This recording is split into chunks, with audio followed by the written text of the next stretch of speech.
All right, Shalom, Shalom, Shalom. First, I want to give honest goes praise due to Yahweh, by Hashem, Yahushai, by Hashem, Kakadash.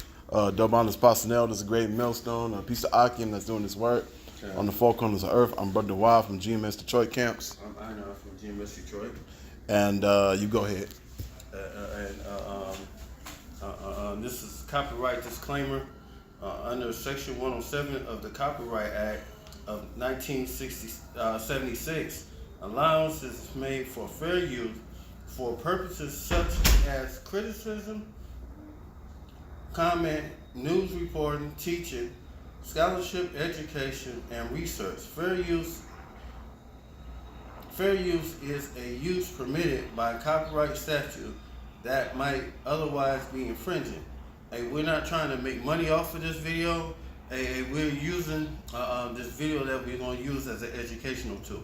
That's all. For criticism. Okay. Because a civil war is coming real soon, and it's just not going to hit over here in America. It's going to hit on the other side of the pond too. That's right. So go ahead, play it. Play the video. All right.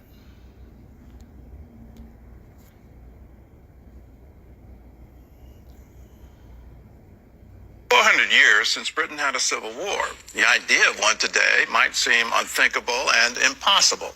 Yet some experts are seeing signs of civil discord and sounding the alarm.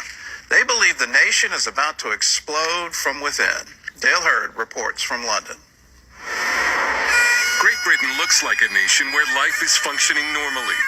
Below the surface, however, lies a growing sense that the United Kingdom is coming apart at the seams. King's College London professor of war studies David Betts set off alarm bells this year by saying Britain is headed towards civil war, and he advised people living in its large cities to move before the violence starts. Imagine Northern Ireland scale, or Northern Ireland in intensity, but on a completely national scale. Attacks on public figures, judges, potentially politicians. London Daily Telegraph columnist Tim Stanley told us he agrees with Betts that Britain is heading for open sectarian conflict, possibly war, and there's nothing we can do to stop it. And his argument is this, that first of all, Britain displays many of the signs of being a failed state, such as economic decline, total loss of trust in the police, and a fractious and increasingly extreme politics. At the center of this unrest is a government multicultural experiment that has brought in large numbers of Muslims without requiring them to integrate.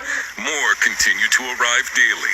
This is Britain's southern border, the English Channel, across from the coast of France. And it's as porous as the Rio Grande River. 2 weeks ago, 1,200 illegal migrants arrived in a single day. When you have a country in decline, and you add large numbers of new people into the mix, what you end up with is ethnic conflict over resources. Experts fear all that might be needed to trigger a civil war is another terror attack. White working-class anger exploded last summer when the son of a Rwandan immigrant stabbed 11 children and 2 adults at a dance studio. 3 girls died. Social media posts initially misidentified the killer as an illegal migrant, sparking the worst riots in 10 years. Only much later did police reveal the killer possessed an Al-Qaeda training manual. Right-wing and working-class British are also angry over what they claim is a 2-tier justice system that favors Muslims. Last week, this man was convicted of a crime for publicly burning a Quran in a political protest. A Muslim man with a knife who threatened to kill him faced no charges.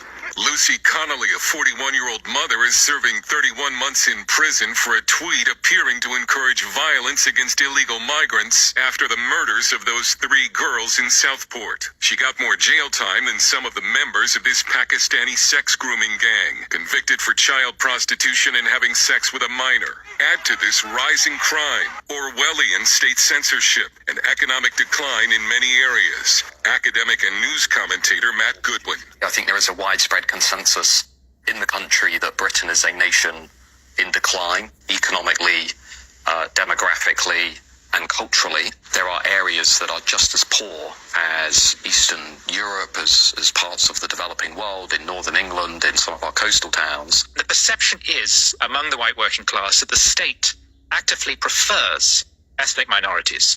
and is funneling resources their way. Some white working class people, they're saying, why is it they get hotel rooms? Why is it they get welfare when we are struggling? The riots and the disturbances were symptomatic of a much deeper disillusionment in this country with the way in which British people just no longer feel safe in their own communities. They no longer feel safe in their country, where lawlessness is essentially being sanctioned by the state. Political strategist Dominic Cummings says elements within the British government are finally beginning to discuss Britain's slide into chaos and the potential for serious violence. Oliver J.J. Lane is the bureau chief of Breitbart London. There are two sort of issues feeding into this. First of which is essentially civilizational collapse, which is causing a rise in crime and potentially civil unrest between ethnic groups.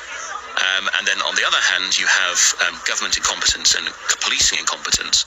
And that creates that downward spiral. One pollster conducting focus groups in small English towns this year said the disillusionment was the worst I've heard. In every group, it was anger, despondency, or misery about the state of Britain that doesn't feel sustainable. One focus group member suggested Britain might need a coup. Professor Betts says civil war could also break out in France, as well as the United States. Stanley believes civil war in the UK could be avoided through the spiritual awakening already underway. There is something going on here. Church attendance is up. Young people are becoming more religious than ever. If there is a potential for change, it's going to come from society and the grassroots and ordinary people. It's not going to come from politicians. The famous British economist Adam Smith cautioned the prophets of doom when he said there is a great deal of ruin in a nation. In other words, it takes a lot to bring a country down. But Britain now has so many problems, it just might test that theory. Dale Hurd, CBN News. Yeah, so hey, just like America having problems, is happening across the world. Quick precept. This is Jeremiah 51:14. Yahweh Bashim Yahushai of hosts has sworn by himself, saying, surely I will fill thee up with men as with caterpillars, and they shall lift up a shout against thee. And when you read it in the NIT, and Yahweh, the Lord of heaven's armies, has taken this vow and has sworn to do it by his own name. Your cities will be filled with enemies like fields swarming with locusts, and they will shout in triumph over you.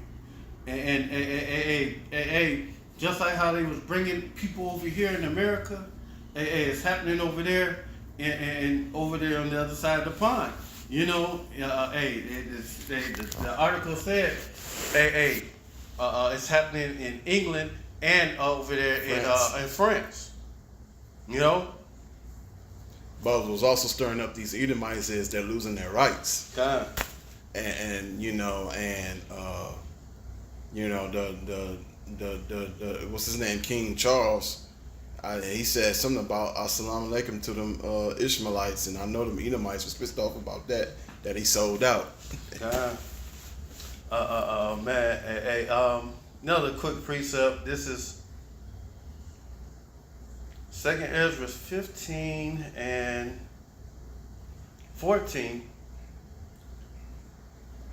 Woe to the world and them that dwell therein, for destruction draweth nigh, and one people shall stand up and fight against another, and swords in their hands. The modern day sword is the gun, and a lot of these Ishmaelites, Arabs, these Muslims, they like to use swords, to fight with. But it's literally these guns, these munitions, they gonna be using them coming soon. For there shall be sedition among men, invading one another, and they shall not regard their kings nor their princes, and the course of the action shall stand in their power. And when this thing goes down, it's already motoring up to a powder keg, just waiting to pop. Once this thing pop and explode, who you think these so-called elites is going to be using to? They ain't gonna come and protect you, so-called poor white trash, over there. They're gonna be using the military and all that shit, the infrastructure to protect themselves from being hit. Because it's gonna be straight out anarchy. They want it. They want this to happen, for they could bring in order and take whatever little whatever you believe rights you have. They're gonna strip you of all of it, and then they're gonna make you do whatever the hell they want to do.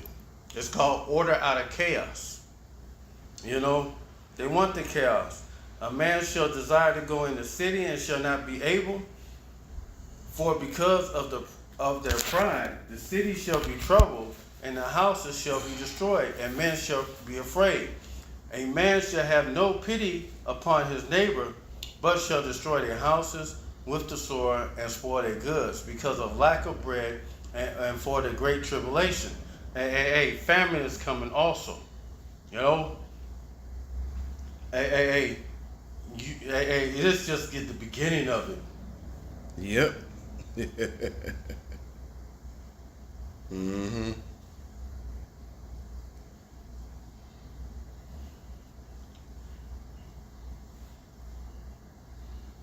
Because once they go into straight out riot and war, there won't be no trucks going into the marketplaces or into the storehouses. So all them resources are going to be dried up. And what you're going to have to eat then? This is 2 Ezra 6:22. And suddenly shall the sown places appear unsown, and the full storehouses shall suddenly be found empty. And the trumpet shall give a sound, and when every man heareth, they shall be suddenly afraid. And at that time shall friends fight one against another like enemies, and the earth shall stand in fear. With those things the well therein, and the springs of the fountain shall stand still, and in 3 hours they shall not run. They're gonna collapse the grid. There won't be no services like water, gas, or electricity coming into your house.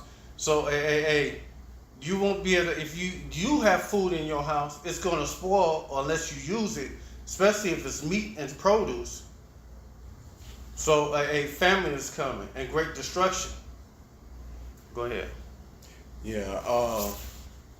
Could you get the book of Mark, chapter 3, verses 23 to 26? This is Mark, chapter 3. Mm-hmm. What verse start off with? Start at 23 all the way to 26. And this is Mark 3:23. And he called them unto him and said unto them in parables, how can Satan cast out Satan? And if a king be divided against itself, that kingdom cannot stand. And if a house be divided against itself, that house cannot stand. And if Satan rise up against Satan himself, if Satan rise up against himself and be divided, he cannot stand but have an end. So yeah, this is one of the many signs that Esau Edom is at the end of his kingdom. These are one of the many signs. God. You know. God. His kingdom is slowly falling apart as it seems. You know? So, hold on. One more scripture. 2 Ezra 16 and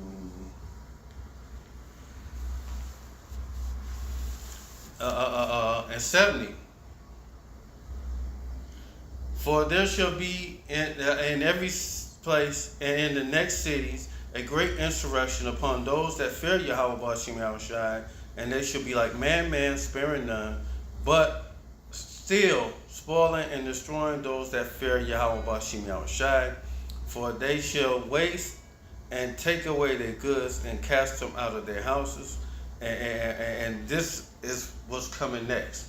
A civil war, a Jacob's trouble, famine, and then World War III is going to jump off as soon as Esau start making that MOTB the new money. You know, the only way to try to spend money, you got to have that MOTB, which is the RFID microchip, and then that's when the World War III jumps off them nukes, and then Yahushua returns to gather up the hopeful elect in the 1/3, and it'll be finito for all you other nations, because once Yahushua is here, it's a wrap for you. So, you know, I pray this video is edifying to the hopeful elect. And with that said, all praise to Yahweh, Howell, by Hashem, Yahushua, by Hashem, Kakadash. double unto the apostles and elders of Great Millstone, and the Shalom. Shalom.